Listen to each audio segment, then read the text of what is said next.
우리가 십계명의 말씀을 하나하나 살펴가는 가운데 있습니다. 우리 또 고난주간, 또 부활주의를 지나가면서 잠시 우리가 이 건너뛴 부분이 있기 때문에 여러분들이 또 그 부분이 다 잊어버리잖아요, 그죠?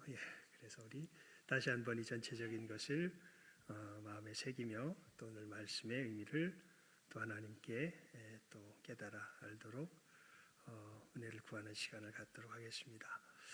여러분, 우리가 예수를 믿어서 구원을 얻습니다.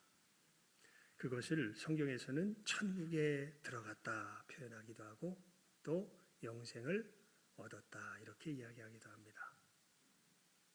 영생을 얻으셨습니까? 천국에 들어가셨습니까? 여러분, 이 천국에 들어갔다는 것은요, 다른 것이 아니라 이제 우리가 천국 백성의 삶을 산다는 것입니다. 천국은 예수님 그러셨죠. 여기 있다 저기 있다 할 것이 아니다. 너희 가운데 있다. 예수님 안에 있다라는 것을 말하는 것이거든요. 그러니까 우리는 이제 예수님 안에 있죠. 그럼 우리는 어디에 이미 들어와 있는 것입니까? 천국에 이미 들어와 있는 것입니다. 그리고 영생의 삶을 살고 있는 것입니다. 천국에서의 삶이 영생의 삶이에요. 그러니까 이 용어에서 그러니까 하나님께서 말씀하시는 대로 우리가 이해하기보다는 우리들이 살아온 어떤 문화적인 배경 속에서 이해하면서 영생 그러면 그냥 가장 직접적으로 어떤 식으로 생각하냐면 영원히 사는 거 이렇게 생각하는데 아닙니다. 여러분, 영생은요, 영원히 사는 것은 우리가 생각하는 식의 영원히 사는 것은 사실은 지옥에서도 영원히 삽니다. 그러니까 그냥 이 우리의 어떤 뭐라 그럴까요? 형태가 지속된다. 이 점에 있어서는 형태라고 그래야 될 수 있을지는 모르겠지만, 하여튼 왜냐하면 지옥은요 결국 정체성이 계속해서 흔들릴 것이에요.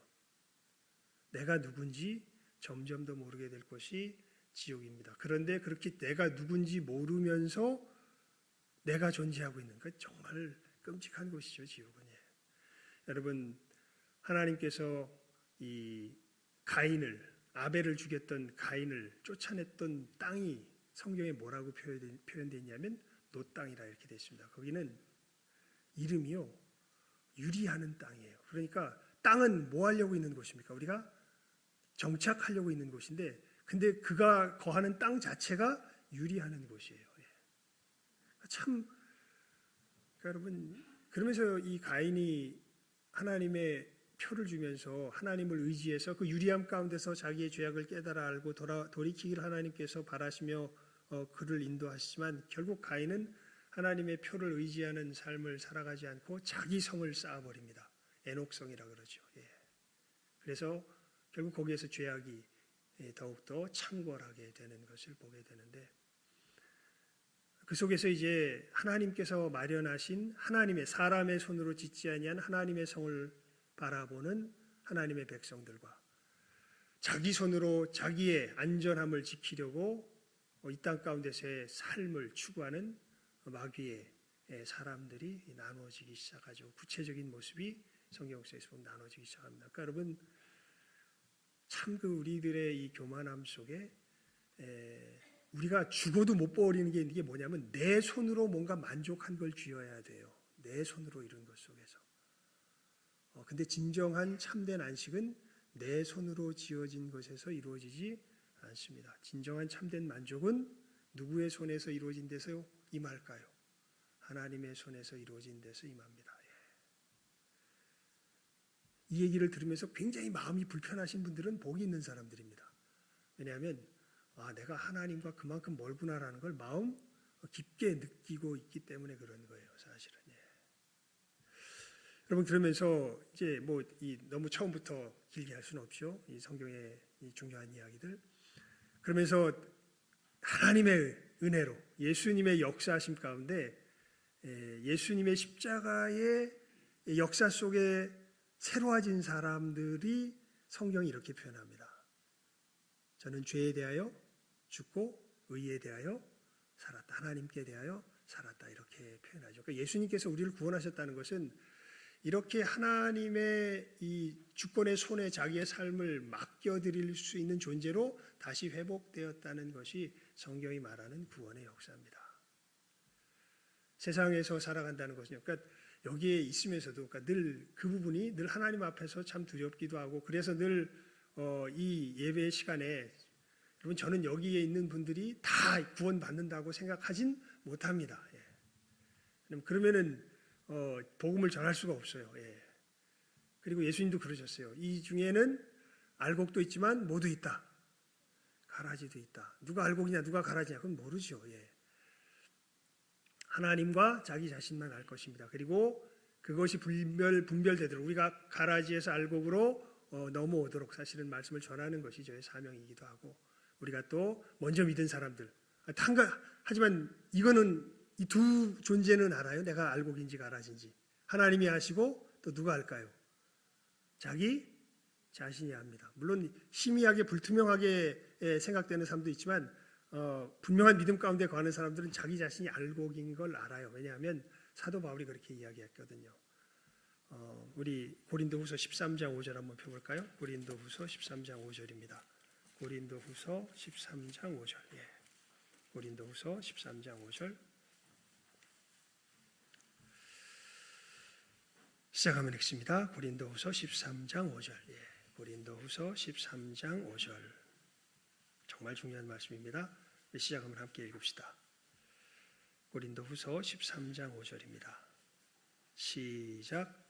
너희가 믿음에 있는가 너희 자신을 시험하고 너희 자신을 확증하라. 예수 그리스도께서 너희 안에 계신 줄을 너희가 스스로 알지 못하느냐. 그렇지 않으면 너희가 버리운 자니라. 아멘. 그러니까 사도 바울이 분명히 이야기해요. 너희가 믿음에 있는가 너희 자신을 뭐해라? 시험해라. 그리고 확증해라. 무엇을 확증하라는 것인가요? 예수 그리스도께서 너희 안에 계신 줄을 너희가 어떻게 스스로 알지 못하느냐? 그렇지 않으면 너희가 버리운 자니라. 그러니까 천국 백성 된 사람들, 구원을 얻은 사람은 누가 내 안에 계신 것을 예수께서 내 안에 계신 것을 어떻게 알아요? 스스로 알아요. 이게 이 말씀이잖아요. 예수님께서 내 안에 계신 것을 어떻게 안다고요? 스스로 알아요. 스스로. 예, 스스로. 이게 뭔 얘기냐면 다른 얘기 아닙니다. 늘 이야기하는 이야기. 여러분 예수님의 십자가의 죽으심과 부활하심이 누구 죄를 위한 것임입니까? 이게 정말 자기 죄를 위한 것임임을 자기 스스로 아는 사람은 이 사람은 뭘 받은 사람이에요? 구원을 받은 사람이 이 사람은 천국 백성이 된 사람이에요. 예.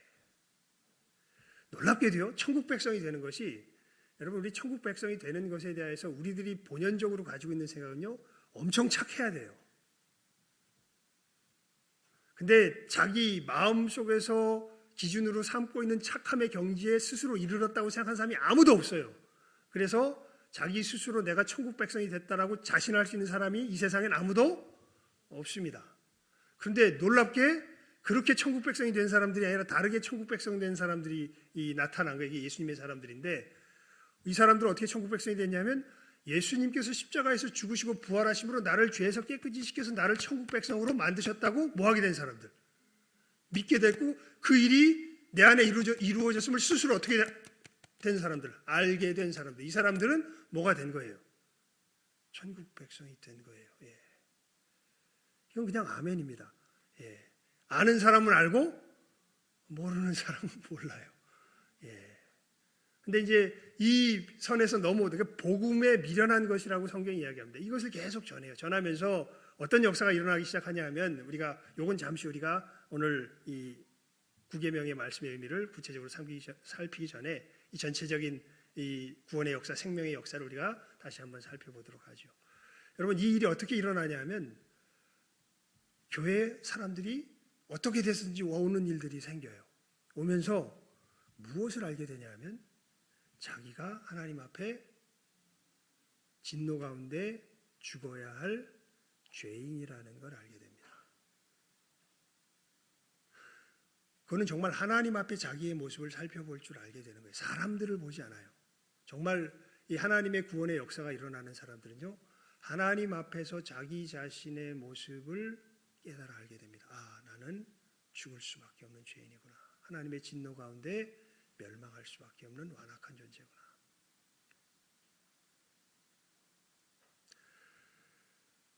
그리고 그것이 알아지면서 애를 써봅니다. 아유, 내가 이 죄악 가운데 거하면 안 되지. 그런데 애를 써보면 써볼수록 어떻게 될까요? 죄가 나를 물고 들어가는 것을 알게 됩니다. 그러니까 이것을 알게 되는 어떻게 보면 가장 분명한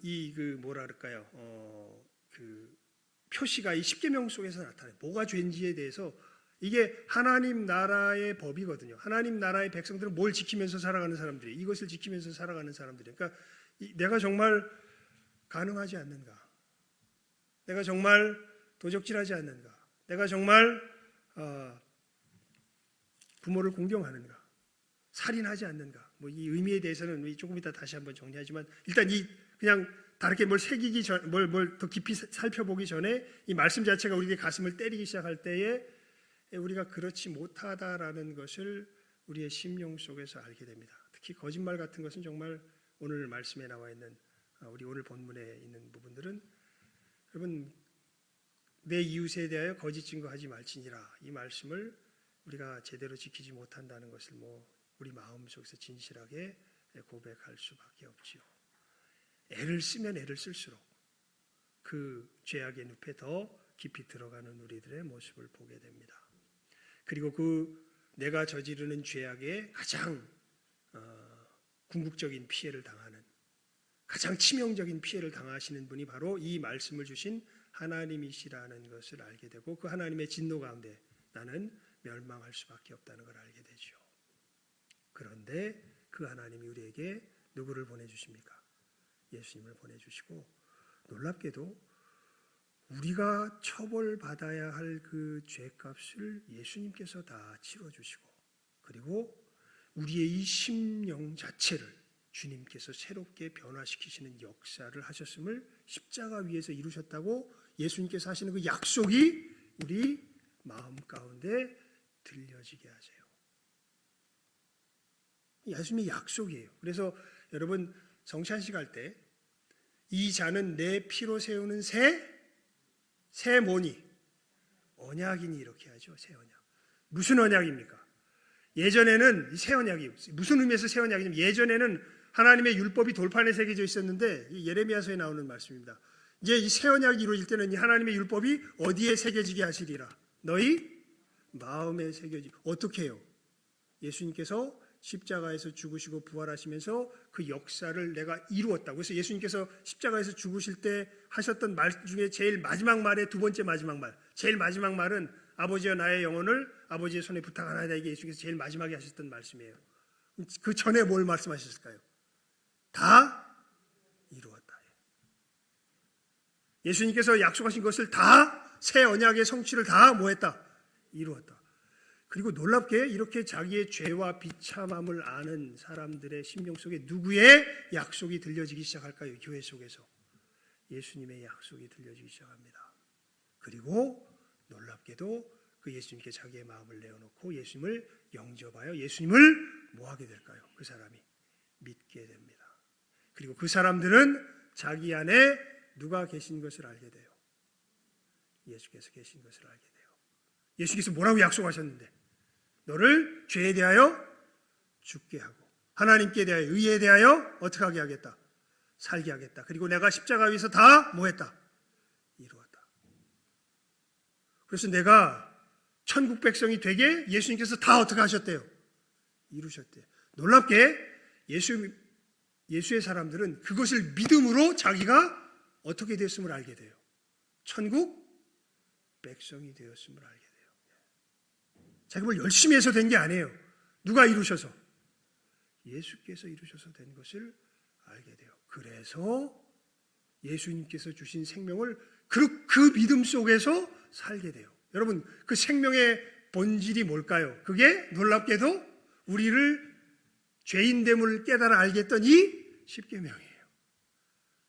예수님 밖에 있을 때는 이 십계명이 우리들의 죄를 적발하는, 우리들의 죄인됨을 드러내는 너무나 무섭고 두려운, 어떻게 보면은 피할 수 없는 어떤 심판의 뭐라 그럴까요? 빛이었다면, 이제는 예수님 안에서 바라보는 이 십계명은 이제는 예수님께서 우리에게 선물로 주신, 우리가 정말 기쁘고 즐겁게 살아가야 할 삶의 길로서의 십계명으로 변화되어 있는 거죠.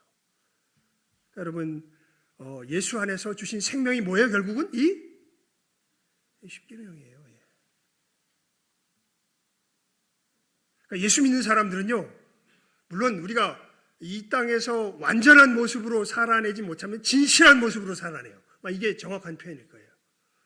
예수님을 진짜 믿는 사람들은요, 이 십계명의 삶을 어떻게는 실질적으로 살지는 못하지만, 완벽한 모습으로는 살지는 못해. 하지만 어떻게 살아낼까요? 진실하게 살아내요. 진실하게. 무슨 얘기냐면 거짓말 해요, 안 해요?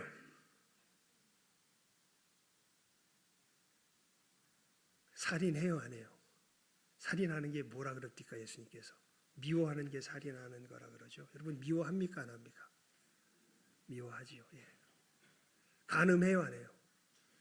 요즘은요, 실제로 하는 사람도 많습니다. 이게 사회가 문란해지면서 이 부분을 약화시켜 놓으니까 사람들이 여기에 대한 감각이 무뎌져요. 그리고 그 사람들이, 어떤 사람들이 예수 믿게 되니까요. 이런 문화가 혼재되어 있어서 섞여 있어가지고 교회 내에서도 이런 부분에 대해서 굉장히 문란해진 것이 현실입니다. 여러분, 한국 문화와 미국 문화의 독특한 차이 중에 하나가 있는데, 이게 뭐냐면, 미국 사람들은요, 어떤 사람들을, 예전이에요, 요즘은 아닌 것 같아요. 예전에 제가 청년 때 미국 사람들은 어떤 사람을 정말 혐오했냐면 컨닝하는 사람들. 근데 이 사람들은, 간음하는 사람들은 별로 혐오 안 해요. 그냥 많이 하거든, 지들끼리. 네, 그때 우리나라 사람들은 뭐 하면은 엄청나게 혐오했냐면, 간음하면 엄청나게 혐오를 당했어요. 하지만 뭐는 다반사로 벌어졌을까요? 컨닝은 그건 안 해주면 나쁜 놈이야. 모아서 너 왜 안 시켜줘? 그런 문화가 우리나라에서 제가 학생 때 그랬습니다. 요즘은 바뀐 것 같아요. 요즘 우리나라도 미국처럼 바뀐 것 같아요. 이제 컨닝하면 나쁜 놈이 되고, 요즘 이제 간음하는 건 별 문제가 안 되는 사회가 된 것이 지금의 모습이 됐습니다. 근데 예수님 말씀하시죠. 니들 그렇게 하는 것만 간음인 줄 알아? 마음으로 뭐 하는 것도, 마음으로 음심을 품는 것도, 그것도 뭐다? 간음이다. 예. 그러니까 여러분, 예수님께서 말씀하신 이 천국의 이 십계명이 진짜로 지켜지는 삶은요, 어디에서부터 지켜지는 삶인 것을 말씀하세요? 우리 마음에서부터 지켜지는 삶인 것을 이야기하죠. 그냥 겉으로 형식적으로, 물론 마음이 삶으로 표현되기 때문에 여러분, 우리 형식이 무너지면요, 마음은 급속도로 이미 무너져 버립니다. 이런 건 거짓말이에요. 내 마음으로 뭘 지켜. 예. 형식은 다 무너졌는데 마음으로 지켜. 이건 진짜 거짓말쟁이에요. 예.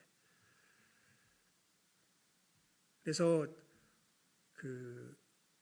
잘 안 될 때는 뭘 해도 지켜내야 돼요, 우리가. 형식이라도 지켜내야 돼요. 여러분, 예배 시간에 막 오면 맨날 딴 생각만 들어. 에이씨, 이렇게 하나님께서 드리는 예배를 기뻐하실까? 에이, 내가 마음을 새롭게 하고 마음을 하나님께 드릴 수 있으면 와야지. 그때부터 예배에 영영 참여 못합니다. 예. 그래, 안 되더라도 내가 억지로 나를 쳐서 복종시켜서, 주여, 이 딴 데 도망간 마음까지 싸우다가 돌아가더라도 여기 나오면 그때부터 뭐가 하나님 안에서 회복되기 시작할까요? 마음이 하나님 안에서 회복되기 시작하는데, 내가 마음을 새롭게 하고 헛소리 하지 마십시오. 그렇게 되는 순간 모든 것을 다 잃어버립니다. 예수의 사람들은요, 놀랍게도 예수님께서 이 마음 자체를, 예수님이 우리 마음이 되셔가지고 우리를 회복시키신 사람이에요. 그리고 여기까지만 이야기, 우리 이 구계명의 구체적인 의미에 대해서 이야기합시다. 예수님은요, 이거를 마귀처럼 겁박을 해서, 협박을 해서 우리를 믿게 하지 않으세요. 이게 참, 우리가 신앙의 길을 걸어갈 때 우리가 아까 말씀드린 완벽한 삶을 살지 못하고 진실한 삶을 산다는 게 여기서 그래요. 만약에 예수님, 하나님께서요, 조금만 위협을 가하잖아요, 우리는 딴짓 절대 못합니다. 진짜 그래요.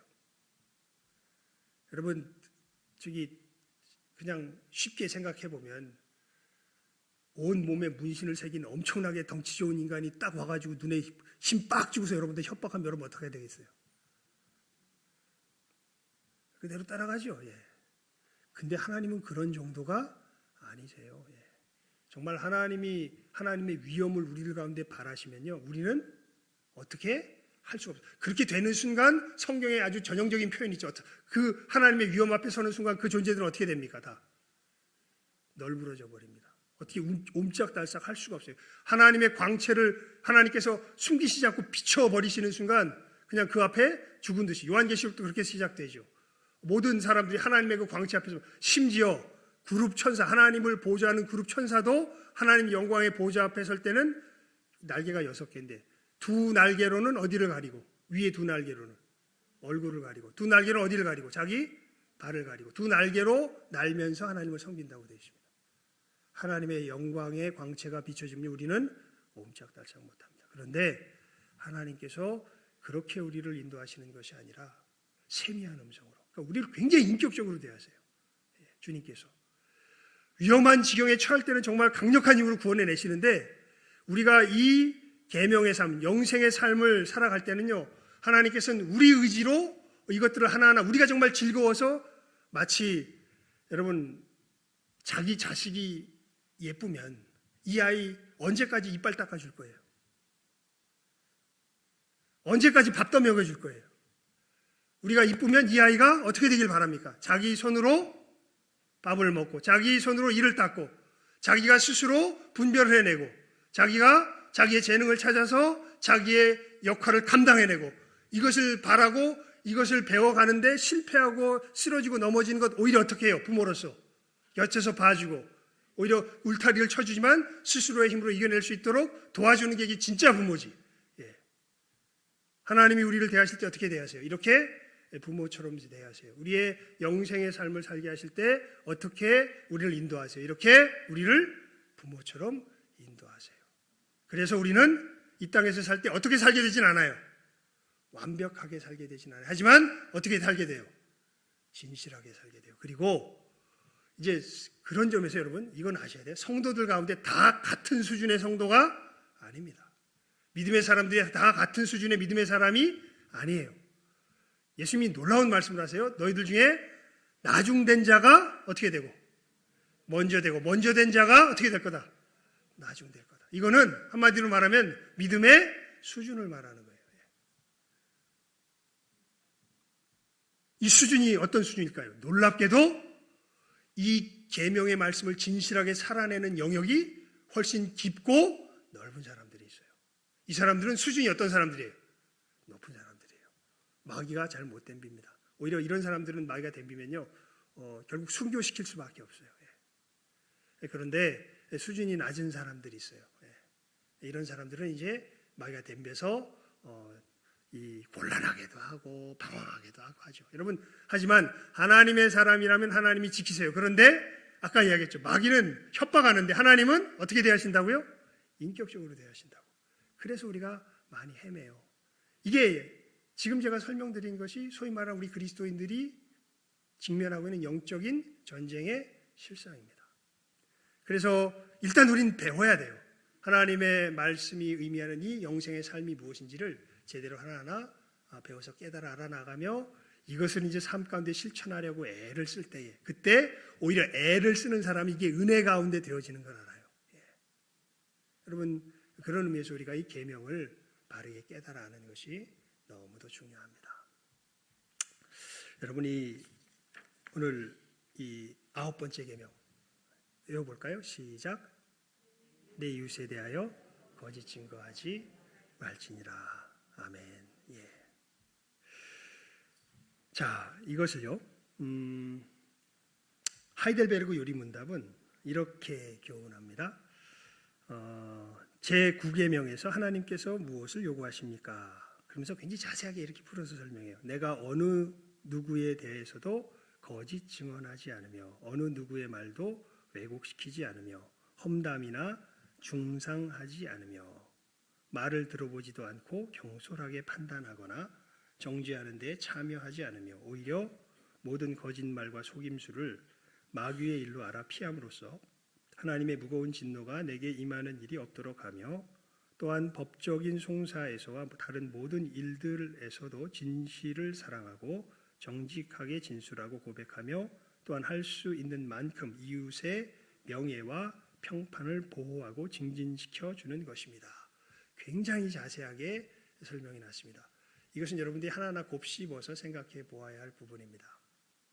그리고 이렇게 하이델베르그 요리문답에서는 이 9계명의 의미를 자세하게 설명했는데 이것을 우리 하이델베르그 요리문답은 우리가 이 공식적인 요리문답으로 채택하지는 않았지만 우리 신앙을 어떻게 보면 서열이 문답만큼 잘 알려주고 있는 요리문답입니다. 우리 개혁파 교회의 보물 중에 하나입니다. 근데 우리의 이제 요리문답, 우리가 공식적으로 우리의 이것이 성경의 가르침을 잘 요약한 것입니다라고 공식적으로 고백하는 소요리 문답에서는 이것을 이렇게 간단하게 핵심을 요약해서 알려줍니다. 제9계명이 명하는 것은 무엇인가? 제9계명이 명하는 것은 특히 증거할 때에 피차 진실함과 또 우리와 이웃의 명예를 보존하며 증진하게 하라는 것이다. 이 핵심을 정말 우리 소요리 문답에서는 잘 이야기해요. 뭐 할 때에, 증거할 때에, 증거할 때에 피차 진실함과 우리 이웃의 명예를 보존하며 증진하게 하라는 것이다. 그래서 78문에는 좀 반대 의미에서 이렇게 다시 설명을 합니다. 제9계명이 금하는 것은 무엇인가? 제9계명이 금하는 것은 무엇이든지 진실함에 해대는 일이나 혹은 이웃의 명예를 상하게 하는 것이다. 여러분, 예수님께서 이 10계명을 2계명으로 요약해 주셨죠. 어떻게 요약해 주셨습니까? 하나님을 사랑하고 내 이웃을 사랑하라. 그럼 도대체 이 10계명이 이 두 계명으로 어떻게 요약되는 것일까요? 이것을 이제 간단하게 요약하면 이렇게 됩니다. 여러분, 내 부모를 공경하라는 것은 내 이웃의 권위를 지켜줘라. 살인하지 말지니라는 말씀은 내 이웃의 인격을 지켜줘라. 간음하지 말지니라는 말씀의 의미는 내 이웃을 어떻게 사랑하냐면 내 이웃의 정체성을 지켜줘라. 도적질하지 말라는 말씀의 의미가 내 이웃 사람과 어떻게 연결되냐면 내 이웃의 소유를 어떻게 해라? 지켜줘라. 그러면 이 거짓 증거하지 말지니라라는 이 말씀은 뭘까요? 이 거짓 증거하지 말라는 말씀은요, 이 소요리 문답이 정말 잘 이 부분에 있어서는 핵심을 잘 요약했어요. 제9계명이 명하는 것은 특히 뭐 할 때에? 증거할 때에. 여러분, 이 얘기는 어떻게 보면 법정을 늘 마음속에 그려놓고 있습니다. 이 거짓 증거에 대한 것. 그냥 단순히 거짓말 뭐 이런 하는 것, 거짓말 자체에 대해서는 우리가 6월 달에 보도록 합시다. 왜냐하면 5월 달이 가정의 달이라 가정의 달에 우리가 늘 살피는 말씀이 있어요. 또 건너뛰어야 돼. 그래서 거짓말 자체에 대해서는 우리가 6월 달에 우리 하나님의 말씀이 이제 거짓말도 되게 어렵거든요. 우리가 거짓말하지 말라 그러면 그냥 거짓말을 무조건 하면 안 되는 건가?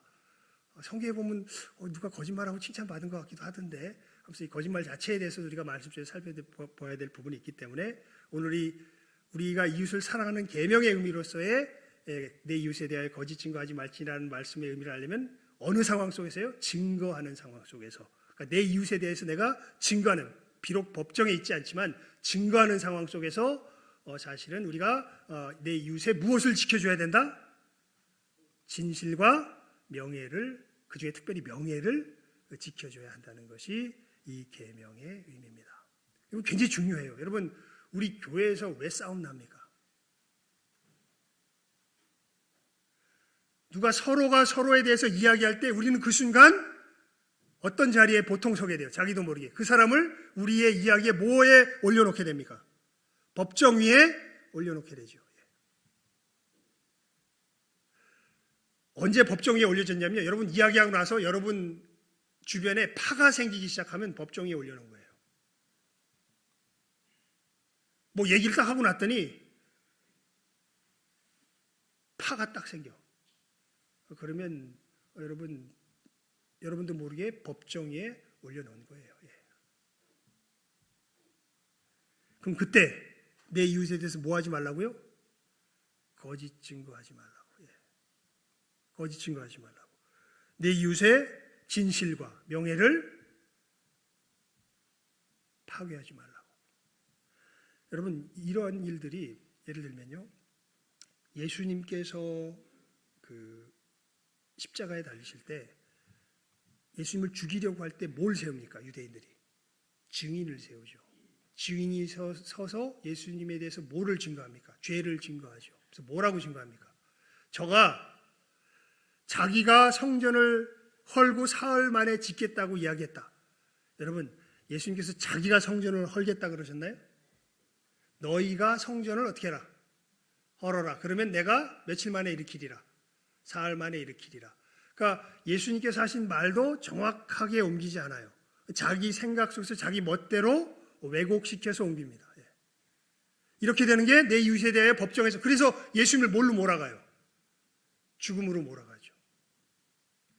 여러분, 우리가 우리 삶 속에서 어떤 사람이 무슨 말을 해요? 근데 그 사람이 진짜 한 말, 그 사람의 진실, 그 사람이 진짜 행한 것 때문에 내가 이렇게 그 사람을 몰아가는지, 아니면 그 사람에게 대한 내 피해의식 속에서 내 망상 때문에 그 사람을 몰아가는지,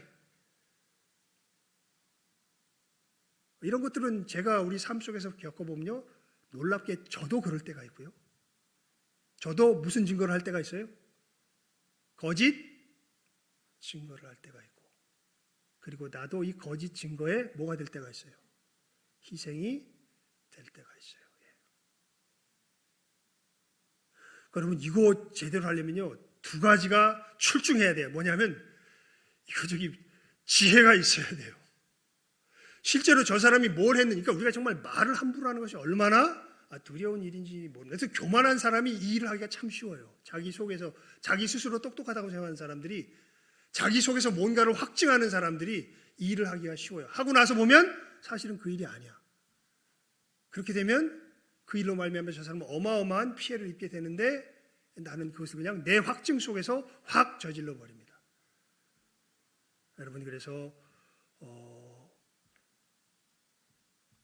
그래서요, 예수님께서 이런 말씀하세요. 너희 말은 예, 아니요, 아니요 하라. 보통 어떨 때 이런 일들을 우리가 많이 하냐면요, 자기도 모르게 험담이 되고 자기도 모르게 중상이 돼요. 무엇인가를 내 판단 속에서 예측할 때입니다. 내가 보니까, 뭘 봅니까?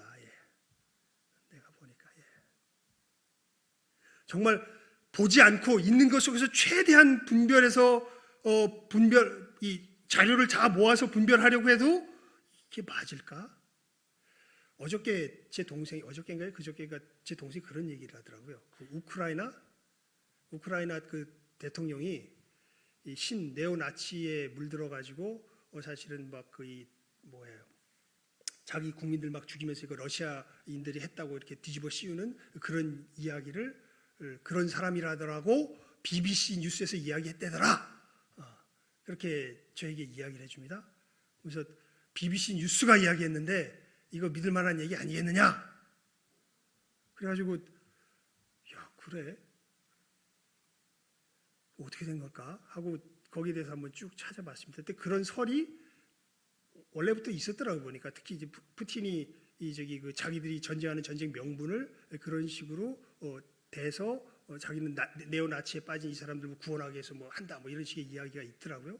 어디가 맞을까? 어떤 사람이 이것을 갖다 쭉 조사를 했는데 전체적인 정황을 볼 때 그거는 말이 안 되는 얘기로 보이는데, 또 그런 기미 자체가 전혀 없는 것은 아닌 것도 살짝 있는 것 같다. 뭐 이렇게 요 정도 얘기가 되는 게 제가 이렇게 찾아본 바의 결론이에요. 뭐가 진짜일까? 잘 모르겠습니다. 여러분, 근데 우리는 우리 정치적인 어떤 일들을 하게 되면서 그렇게 되죠. 어떻게 되면 저도 그럴 때가 있는데, 무엇인가 내가 싫어하는 사람이 이야기를 하면 무조건 이 사람에 대해서 뭐가 잘못된 것이라면 이건 무조건 뭐가 돼요? 진실이 되죠. 그리고 내가 옹호하는 사람의 것에 대해서 누군가 얘기를 하면 이것은 일단 뭐가 돼요? 모함이 되죠. 참 우리들 속에서 보면 이게 정말 이 거짓 증거하지 않는 것은 정말 쉽지 않습니다. 정말 우리 양심 속에서 지혜가 있어야 되고요. 우리 양심 속에 힘이 있어야 돼요. 내가 좋아하고 싫어하고 있는 걸 뛰어넘어서 정말 진실함을 지켜내고자 하는 어떤 내 속에서의 진리를 향한 힘이 없으면 이거 지켜내지 못합니다. 그래서 우리는 이 계명에 늘 부닥치게 될 때에 누구의 은혜를 구하며 나아가게 됩니까? 예수님의 은혜를 구하며 나아가게 됩니다. 주님, 저에게 힘을 주십시오. 여러분, 그러면서요, 요 얘기를 우리가 마지막 살피고 오늘 말씀을 맺겠는데요. 고린도후서 5장 16절을 우리가 보도록 합시다. 고린도후서 5장 16절입니다. 고린도후서 5장 16절. 과 더불어서 에베소서 4장 25절을 봅니다. 먼저 에베소서 4장 25절을 봅시다. 먼저 봅시다. 그리고 고린도후서 5장 16절은 그 다음에 보겠습니다. 에베소서 4장 25절입니다. 시작하면 우리 함께 읽습니다. 에베소서 4장 25절 말씀. 시작하면 함께 읽습니다.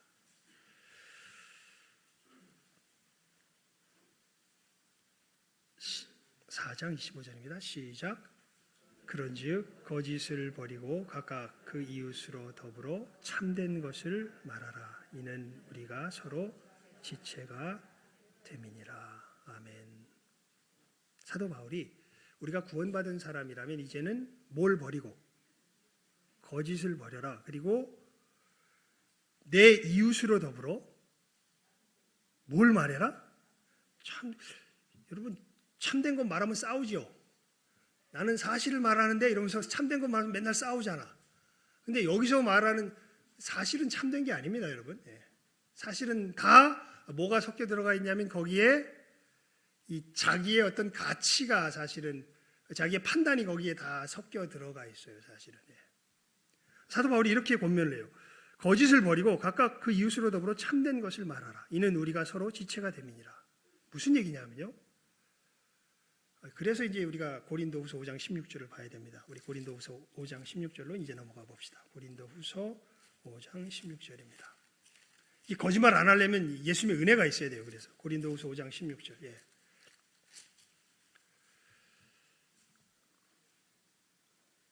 시작하면 읽습니다. 시작.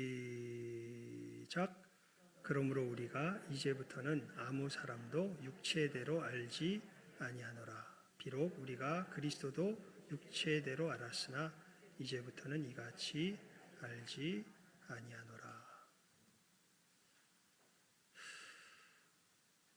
여러분 우리가 이웃으로 더불어 참된 것을 말하려고 할 때 우리는 그 사람을 그 사람의 손길에 선 존재로 보는 것이 아니라 예수님께서 십자가에서 나를 새롭게 하신 것과 같이 예수님의 손길 위에 선 존재로 보고 말할 수 있어야 이웃으로 더불어 뭘 말하는 거예요? 거짓을 말하지 않고 진실한 걸 말하게 되는 거예요. 여러분, 이 푸틴 죽일 놈입니까 아닙니까? 근데 개인적으로는 죽일 놈이에요. 뭐 그렇게 사람들을 드러난 것을 볼 때. 근데 그런 죽일 놈을 예수님께서 오셔서 어떻게 하셨습니까? 그런 푸틴같이 죽일 놈인 나를 예수님께서 오셔서 어떻게 하셨나요? 대신 죽으시고 부활하심으로 나를 그 죄에서 어떻게 하셨습니까? 건지셨죠. 내가 죄가 있는 건 맞는데 이런 내가 죽어야 될 사람입니까? 살아야 될 사람입니까? 이것을 우리가 이야기하려고 할 때 우리 마음속에서 어떤 길을 택하여서 이야기를 하나요? 이게 이제 아까 우리가 읽었던 그러므로 이제는 뭐를 버리고 거짓을 버리고 내 이웃으로 더불어 그 이웃으로 더불어 뭐를 말해라? 참된 것을 말해. 이는 너희가 서로 지체가 됨이니라.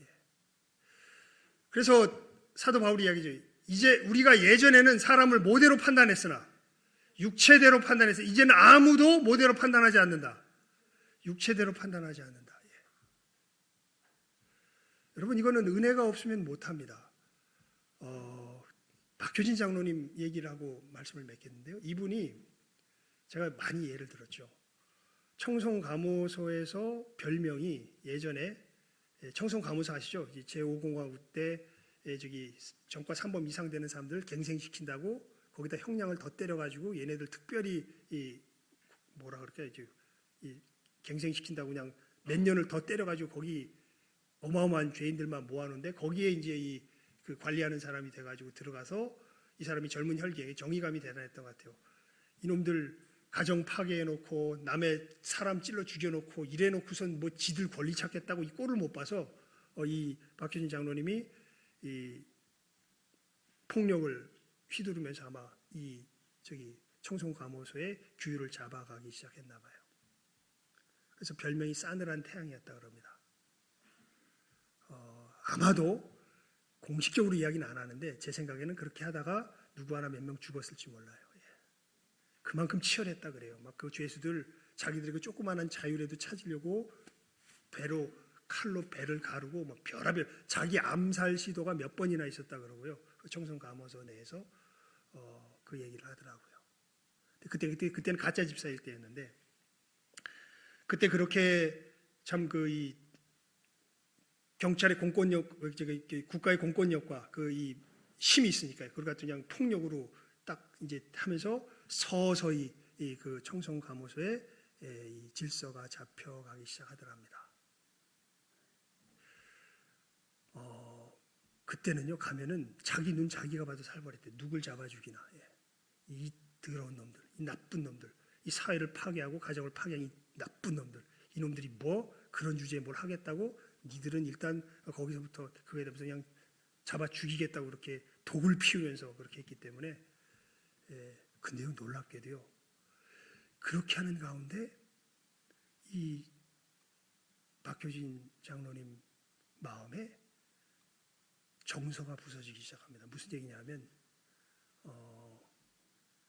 이분이 감옥 간수가 된 이유가 자기 아내 때문에 된 거거든요. 왜냐하면 자기 아내 그 고생하는데 교회 다닌다고 자기 종갓집에 와가지고 교회 다닌다고 예수님 떠나려고 하다 은혜 받아서 결국 교회 다닐 수밖에 없으니까 이 여자를 구원해 내겠다라는 명목하에 이제 그 교회에 자기도 와서 자기 집안 종갓집에서는 내가 기독교가 얼마나 허구적인지 알아야 내 아내를 끌어올 거 아닙니까? 조금만 기다리십시오 이렇게 얘기해놓고 교회에 자기도 이제 아내랑 같이 다니면서 근데 아내가 이게 보니까 돌아올 것 같지가 않으니까 일단 좀 자유롭게 보면서 시간을 벌 수 있는 직업이 뭔가 보니까 이 간수가 전국을 떠돌아다니니까 좋았던 것 같아요. 그래서 간수가 된 거예요. 그게 아내를 사랑했는데 그렇게 독을 피우면서 이 사람들을 잡아 족치면서 질서를 잡아가던 한 세월이 어느 정도 한 1, 2년 정도 지난 다음에 보니까 자기 아내 어느 날 밥상을 딱 마주치면서 자기 아내를 딱 보는데 갑자기 자기 아내와 자기 사이에 마치 서부 영화 마지막 결투 장면 보면 막 그냥 무슨 이런 법이 휙 굴러다니면서 황야에 막 휙 이렇게 아주 황량한 어떤 이런 바람이 휙 불어가잖아요. 그런 바람이 휙 불어가더랍니다. 그러면서 보니까 자기 아내가 아닌 거예요. 물론 법적으로 자기 아내 맞죠. 근데 그래서 맨날 자기 주특기가 뭐냐면 상추쌈 싸가지고 자기 아내 입에다가 이렇게 싹 넣어주는 게 자기 주특기라 그러는데 이게 하는데 아무런 사랑스러운 마음도 들어가지 않는 거예요. 그렇게 자기 영혼이 병들어 있는 가운데 이 사람이 예수님을 만납니다. 그리고 돌아오게 되죠. 그리고 나서 여러분 예수님을 만나서 자기 영혼이 변화된 후에 그 다음날 출근해서 죄인들을 보는데요. 정말 육체대로 판단하지 않는 것이 무엇인지 그분이 거기서 경험했던 것 같아요.